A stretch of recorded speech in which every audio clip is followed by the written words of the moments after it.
మనం అనుకుంటే వాళ్ళు కొట్టు చచ్చిపోతారు, ఈ ఫ్యాన్ నేను ఏడు ఫ్యాన్ మనం కొట్టు చస్తుంది తప్ప అందరూ మనం కలిసి వచ్చేది ఏమీ లేదు, వాళ్ళందరూ ఒకటే. సో ఏంటంటే ఇప్పుడు ఏ మూవీ ఫస్ట్ ఎక్కువ త్వరగా అయిపోతే ఆ మూవీ రిలీజ్ చేస్తారు. ఇప్పుడు ఒక ఉస్తాద్ భగత్ సింగ్ ఉంది, మళ్ళీ ఆర్ఆర్ వేరే వల్ల ఉంది. సో ఈ రెండిట్లో ఏది ఫస్ట్ అవుతుంది అదే రిలీజ్ చేస్తారు. రెండు రిలీజ్ చేయాలంటే రెండు రిలీజ్ చేస్తారు. అది వాళ్ళ ఇష్టం, ప్రొడ్యూసర్ ఇష్టం, లేకపోతే డైరెక్టర్ ఇష్టం, హీరో ఇష్టం. సో వాళ్ళ షెడ్యూల్ బట్టి ఉంటది కదా. సో ఇప్పుడు మన బాలయ్య బాబు వస్తుంది అక్కడట్టు త్వరగా అయిపోయింది అనుకో, బోయపాటి గారు త్వరగా రిలీజ్ చేస్తారు. ఎందుకంటే ఫ్యాన్స్ కావాల్సింది మూవీ కావాలి.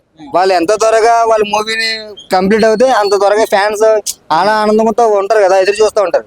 సో అది పవర్ స్టార్ గారి సినిమాలకి ఎందుకు ఆటంకాలు వస్తున్నాయి? పవర్ స్టార్ గారి సినిమాలకి ఎందుకు ఆటంకాలు వస్తున్నాయంటే అది రాజకీయ పరంగా అనేసి చాలా మంది అనుకుంటారు.